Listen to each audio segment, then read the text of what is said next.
Alright, welcome back to another round of FTRL. This time it is the grand finale for season 22. Oh boy, let's go through the rules, so to speak. We're gonna take a minute or two to go through these. What this event is, it is a one night stand, a winner takes all for the entire season. We spent 9 weeks qualifying for this event. 4 teams go through with their 4 drivers from GT1 and GT2 to make up a 16-car grid with 8 GT1 drivers and 8 GT2 drivers. The teams are we topped this regular season. That's the Jaeger Dive Bombs. That is the Vaseline Boys. Team Sneak and Rothmans won the play-in race, or the playoff race, I should say. So they go through. We are in Group 1 cars. This is the Group 1 Porsche. Is it the 916, I think? I'm not quite too sure what exactly this is. Well, whatever the Group 1 Porsche is in this game. GT1 are in the Group 1 Porsche on medium tyres, whereas the GT2 boys are in the Group 1 Audi, and they get one set of soft compound tyres to use in the race, which is around, as you can see, Daytona. 40 laps around Daytona to decide a winner, and the team with the most points on the night wins the event and hence the season. In addition to this, the point scoring is a little bit different. It is 1 point per position from one. So there's a point. There's 1 point separating each position. So I think the top is 15 points, and it goes down from 1 point sequentially, then down to 16th, then so maybe it's 17 then for whatever it is to get down to 1 point for 16th place. So that is the stakes, with 1 point for pole and 1 point for fastest lap as well. Now qualifying. Sure. This could be pole. This could be fucking pole. I will be honest, the pace was looking pretty good. We got a good lap in, or sorry, a good lap going here. Very good lap going here. As in, like, we're 2/10 up in this sector, and Witchell is less than 2/10 away. So we've got a really good chance. We must have got a tow in this last part because I fell away at the end. And I lost a bit of time as well. So 200s away from Witchell. So we've got some serious pace. I was loving the groove of this car and this track. I just found a way to make it work for me. This is my final lap. We're going to go on board with this. Just braking just as the track fades away on the left-hand side, hooking this in up to 4th gear, 3rd gear quickly on the throttle as soon as you can. I think rotate as much into that corner. Just as the board on the right-hand side disappears, get yourself into the corner. I went for a V-line often here. 4th gear, exit in 4th gear, quick as you can. The power tear all the way up here, and just as the mark on the left-hand side fades, there is for the end of that tarmac spot on the right left-hand side. Rotate the car as quick as you can. I missed the apex there slightly. Just as the track on the right-hand side opens up, the extra track bit there, onto the power, and then quick as you can, then onto the accelerator and hug the line here. I've got no tow. Other people will have a tow. Witchell's done a better lap, so he's a tenth and a half away. And heading up then to the bus stop chicane here. Then 6th gear, hold it in 6th. And just after the one, fling it in, try and hold it through 50 if you can. A beautiful chicane. That was absolutely sensational. And this is, if you get a good run through there, you're going to make up time all the way down to the line here. Again, if I had a tow, it would have been unbelievable. We're all in different parts of the track here. So, or I don't have a tow from a car in front. Bread goes 2nd, but we're on a good lap here as well. Hold it in 6th gear up to the line. And we have done a 32 point, I don't know what that was, whatever, it's 600s away from Witchell. Blue flag is going to eclipse my time but not beat Witchell, so we're going to be starting this grid in 3rd. So we've done an unbelievable time. Yeah, Witchell did improve there slightly as well to put the gap in between. So yeah, I don't know who used a tow and who didn't, but it was a 32.7. In low fuel pace, I could do a 32 flat. Maybe even a 31.9 was possible if I had absolutely nailed it. And the wind has to be in your favour. The wind has to be going against you into the bus stop chicane, and then pushing you towards turn 1. And looking at the right-hand side there, you can see we've got a good, kind wind. The worst is a tailwind heading into that bus stop chicane. 5 red lights, 14 laps around Daytona for the final event of season 22, and we are go. Decent start. Again, great start in these cars. I'm not too upset with holding position here. Heading down in the inside into turn 1, the line opens up because Simon goes a bit wide, a little bit of contact, he goes a little deep, and after that, I wasn't sure what the story was. I thought I'd hit him, but I was like, I'm going to carry on here. I just made that decision. That is my normal line heading into that corner. I go for the V more than the U, and yeah, that was what we were working with this time. And so, Tom's really showed me that I didn't hit Simon. I'm pretty sure I did, but when he said you didn't, and I was like, right, well, we're going to go then. Tom himself got hit off by Pagani on lap 1, so that's why he's down in 8th, and he went into a fuel-saving race from this point onwards to make positions up in the pits. Lap 5, Witchel's certainly not getting away, and we've just broken the slip then to Simon then in 3rd, so that's where we're at. I want to push that then. I didn't expect to really hold on to Witchell here, but, you know, we did a 33.2, which is only less than a 10 slower than what he's done. Like, he's not getting away, which has not been the case for a lot of races this season. So we've got legitimate pace here. We're settling into a very nice part of the race. GT1 will break away from GT2. GT2 will basically have their own race, their own class. Essentially, this Porsche is significantly quicker than that Audi. Lap 14, yeah, that's where we're at here. A 2.4 second gap is all Witchell has, and we have saved a little bit more fuel than he has in this first stint as well. We've got to around 3 seconds or so with Simon then. So here's the plan. We're going to go forward. We did 14 laps. I'm going to break this down to 13 and 13. So that's exactly what we're fueling to. So, yeah, that's where we're at with this. So, yeah, there's our car. I decided, I was like, well, should I put a bit of gold on it? I was like, nah, I'm just going to push the gold wheels, but I'm going to leave the car green because the green was good to me in the GTR this season. And so that's what we did here. We put a few other green decals on it. So, yeah, here we go then. So we did test the 1 versus the 2 stop, and the 2 stop is the quicker one. You have to fuel save a bit too much, and you lose a bit too much top end speed to be doing the 1 stop. So we found that out early on, and yeah, that's where we're at with things now. 11 laps in, 12 laps in, so we're going to be ready to go now in a sec. Witchell is going to be fueling for longer. He's fueled to 97%, and as a result, in combination with the little bit of fuel we saved ahead of him, more than him in stint 1, we are now ahead. We are leading the grand finale. I'm like, oh my god. So let's flip and go. Now, this next part of the race, we very much, myself and Witchell, very much controlled the affair here. I'm going to be honest, I don't mean to toot my, we were clear of everyone else. No one could touch us in this race. Tom was compromised somewhat, so I'm interested to see what his pace would have been like. But myself and Witchell are in a class of our own, and this is how the next entirety of this stint would go. Witchell will be on the back of me. We'd get to this point of the track. He would fuel save at this point. He could have easily gone here, of course. So if I was like, if he wants to whiz past, he's absolutely fine to do so. But he's going to bump me, and he's going to save fuel. And I in 2 decide, right, I'm going to save as much fuel as I can here. We're going to dictate the pace. In qualifying, we did 32s. This stint of the race was predominantly 34s. Now, the wind is a little bit different in this instance, as you can see over the top right corner. It's kind of going not quite into the bus stop, not that tailwind, but it's kind of going more of an southeasterly direction. So, but this entire thing, we're both saving fuel here as much as we can. We're dictating the pace, and we're going to see where things end up then towards. Again, I expected that he would fly by at some point, but he never did. Nor did he make a mistake and get a penalty, nor did I. Fast forward, lap 29. See, he's just right behind. Sorry, that's 25, not 29. Lap 25. We're pitching in a few laps. Coming out onto the banking here. He spins. Oh, which was off. And he's off. And I'm like, right.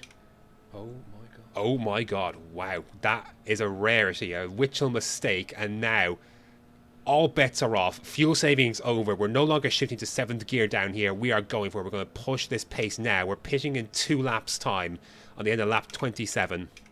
Here we go then. We saved a lap of fuel in that second stint. I thought, do you know what? I've done a really flipping good job to save that fuel. I thought, right, what's Witchell got then? 14%. I was like, shit. Fair enough. So he obviously put a bit more fuel in the car first stint and saved some behind me as well. So I thought I did really well to save that amount of fuel, but obviously he saved more and obviously he fueled more himself. I was like, shit. So I didn't quite. It's not. Could I have left the tyres on Maybe, but I just don't think it's worth it. It would have been they would have been in pretty bad nick come the end of the race, so I don't really regret changing the tires. I thought it just wasn't worth it. Just take the fresh. We've got really good pace, and we may still end up ahead of him here after the stops here. So let's see how we get on with it, and we'll go from there. So it's going to be a 13 lap sprint. I'm going to put just 13.1 or so in the car just to gain any time that I can, but also to allow myself a little bit more fuel to fight with if I need it. So there we go. He gained, so we're out ahead of him. So we do have the net race lead. Simon's yet to pit in front, but the gap has come from just about 4.5 seconds down to about 1.7. So, and all bets are off this stint now. It's we're pushing to the end of the race. Lap 31, he's got into the gap. He's in the slipstream. I thought, well, is he going to go for it? Is he going to wait towards the end of the race? No, he's going to go for it. I ended up going to 7th, which maybe I could have, in hindsight, gone a bit higher in the gear. I could have gone later into the corner as well. But being pinned on the inside there, it's very difficult to judge on the outside. And I don't want to, absolutely hit him off at the same time. So, yeah, that was a tough one. It's tough looking at that back, but I don't know what more I could have done. He had the overspeed. He's on the outside on the racing line. I was compromising the inside line. I don't know what else I could have done there to make that. But he didn't run away. And now we're catching up to some back markers. This is when I found out. I was like, oh no, Royson's in P16. That's tough. He's fighting Oblivion, who has a spin, and Royson has a spin. So I have no idea where Homer is, but I don't know where the other two cars are in terms of where Brett is and where So Brett was filling in for Lennon, and I don't know where Zom is at this point as well. So I know myself and Tom are very well placed. We're outscoring Witchell and Biggles at this current point in time, but this really annoyed me right here. This really annoyed me. Oblivion he's just giving Witchell slip. It's a blue flag. Like I'm really annoyed by this even still. Like, get the fuck out of the way. Really, was my thought at this current moment in the race. Like, he's just giving him free slip, and Witchell gets now 1.3 seconds up the road, and I'm not even going to get the benefit of slip myself coming back down because now Oblivion's got a penalty. So that really annoyed me. That gave Witchell a chance to save fuel because he uses more fuel than I do, because I go down in the 7th down down some of these straights here to save a bit of fuel because I don't see the gain. Witchell fuel saves here, but the rest of the track it's enough, and I almost crashed into Oblivion as well because he unghosted. So that was really annoying. That got Witchell very much out of slip, because by the time I'd get down to the end of the straight, it would be back around 7:10. So by the time Witchell's done doing his bit of saving, so just remember that for later. Anyway, lap 38, a bit more lap traffic coming up.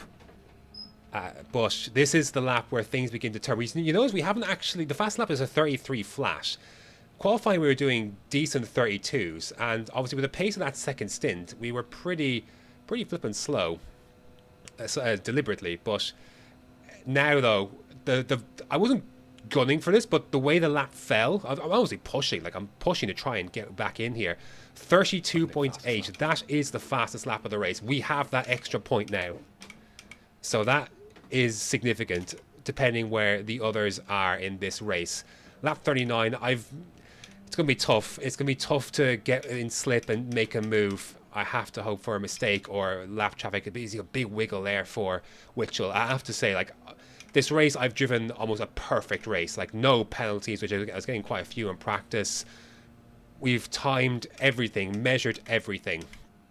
It's been, this has been one of the best races I've ever done. And the pace is unbelievably good. Like, we're going toe-to-toe with Witchell, everything on the line. Like, it has been an incredible race. It is going to come down to the wire, though. Lap 40, it's not enough. It's not enough. The gap is 1.3 seconds. He's holding on. However, what's really going to annoy me in hindsight, you're going to see it here. I've not got the run. He's got a bit more time out of that lash to chicane then. So he's going to be about 1.4 seconds or so. He's fuel saving up to the line. 14 seconds behind us is Tom and Simon for the battle for third. I've got a little bit of fuel left just to push. I maybe should have left it in 6th, but I didn't want to risk it. Witchell runs out of fuel at the end here. There he goes. The gap ends up going down to 8 tenths. That's infuriating. I had Oblivion not given those extra tenths with the slip. It could have been really flipping close. It just gave Witcher that little bit of breathing room to do a bit of fuel saving. If I was close to him, Good maybe recovery, could have though. run a little I earlier. can't- I had Maybe to I'm take my foot in it closer. 'cause it was Maybe backing it's up the it's limit enough to next. jump past him. I couldn't believe look it. at that An shit. hour I and 4 can't minutes, believe 8 it. tenths between the runaway champion of GT1 and myself. awesome. It is an I have to I can't believe it. Like it was an unbelievable effort. Fever. Joker. Here's the upshot They're though. out, yeah. So we outscored Biggles and Witchell, Witchell. Biggles. Homer won the GT2 category, Zom, Bread. but Zom's with 12th. with Bread Bread's finishing 10th. 10th and Zom finishing 12th, it's just enough. It's just enough for Team Sneak to outscore us, and they are the season victors Is on that counting the my fastest last lap? night of the season. So Yeah. we missed out by 2 Good points race, in though, the guys. end. Oh. At least in a sense, I'm almost relieved in the sense Nicely that done there, boys. not I should, passing Witchell didn't cost us the title. Tom not being able to get by Blue Flag didn't cost us the title. In combination, I don't know, like if we'd both done those things, yeah, obviously it would have, but different story after that, isn't it? So, yeah, difficult one. This is how the race ended up going then. So I got the fast lap point, Witchell got the pole point. He gets one more for finishing ahead of me for the win, 16 points. You can see the breakdown then. So yeah, me and Tom outscored Biggles and Witchell. Bread and Zom outscored Homer and Royston combined then. So, and there you go. 2 points separates Jaeger Dive-Bombs from Sneak, and Vaseline were pretty damn close as well. So, yeah, a difficult one. You know, it's tough because we were the best team convincingly over the 9 weeks. And on the night itself, I still feel like we were the best and quickest team. But Tom got out of place on that first lap when he got hit by Pagani, and it was a weird race for him after that. So there was, I think, yeah, it's not the reason we lost, of course. There's I couldn't get past Witchell. There's a whole bunch of stuff why we didn't win it, but it was like the margins are very, very fine. Tom got shafted in that first stint, and kind of it compromised his whole race from there.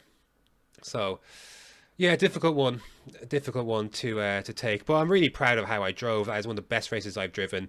I've had a few good ones, some very good ones, but that was as close to a perfect drive as I could manage, and it was almost enough. And yeah, difficult one, but there you go. That's it. That's GT22. That is the season finale, and that's it for racing, at least until after Christmas and New Year. Like, we've been off for nearly 2 weeks now, and we're going to wait a few weeks longer before we get back in action. The wheels are in motion for next season. I have a teammate, we have a car, we have a calendar. It's a very different setup, very different set of rules and regulations in the calendar, and each week is going to look very, very different compared to the week that's come before. There are some interesting wrinkles to formats. So, what you think you know from this season, throw it away, because next season is going to be changing entirely. So the Manufacturers Series is returning. So if you remember from GT20 when we were in Aston Martin, that's where we're kind of returning to. But there's a lot more in the works for it. So yeah, should be a fun one. But for now, that's it. That's it for season 22. That's it from the grand finale at Daytona. An unbelievable effort. But just not enough to win the team's championship in the end. But on the whole, it's been a fantastic bounce back season after a very difficult one in the Hondas from GT21. So yep, that's going to do it for this season of FTRL GT1. Thanks very much for watching. Happy holidays, and until next time.